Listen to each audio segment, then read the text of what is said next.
It's a cold and dreary day here in Chicago, but things are looking a little bit brighter for Mark Siegel of Skypan International.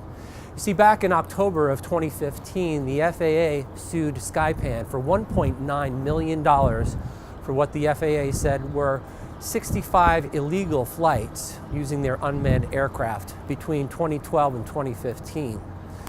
We're going to sit down with Mark today to talk about their operations, the fine, and the recent settlement just barely a week ago with the FAA. So let's talk with Mark.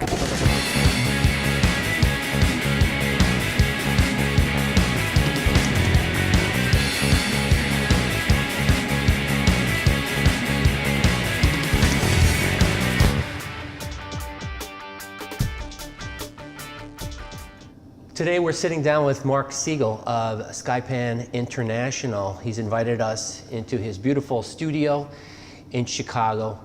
And thanks for having us in, Mark. Glad to be here. How are you doing today? Wonderful. So things are a little bit brighter for you than they were a week or two ago. And obviously everyone knows about Skypan and the fine that FAA imposed, and we're going to talk about that in a bit. But first, let's talk about your history, your personal history here, Skypan, when you started, how it started, your use of unmanned aircraft. Yes, we started Skypan International in 1988. We were given a rather beautiful assignment to create a series of 360-degree aerial images back in the film days using a 70-millimeter rotating camera for a large developer based here in Chicago at a place called Equity.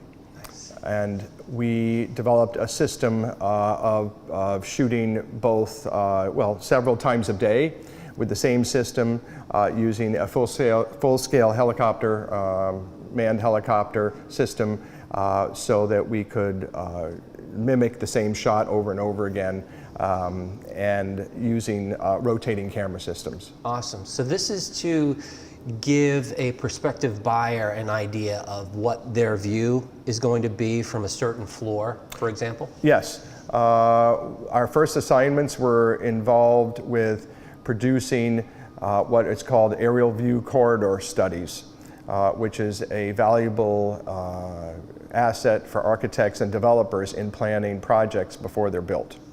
Excellent. And so what we generally do is shoot views over multiple elevation positions, sometimes at different times of day, so they can study those images for all the pre-development planning. So this is more architectural or promotional? It tends to be used in the beginning for architectural means, planning, laying out interiors, figuring out where to position a building on a site and how to position it. So it's used for orientation, it's used for some zoning purposes, it's also used for getting a sense of where the change occurs at different heights in conjunction with neighboring buildings. Interesting. So if you can see over a building, around a building, things like that. Right, and that would affect the design of the building, the interior space, and potentially the outside wall as well, as I'll describe later through many of the projects that we've been hired more recently to do. And then it morphs into imagery that's used for things like investment presentations to banks and finance companies to prove the value of the property.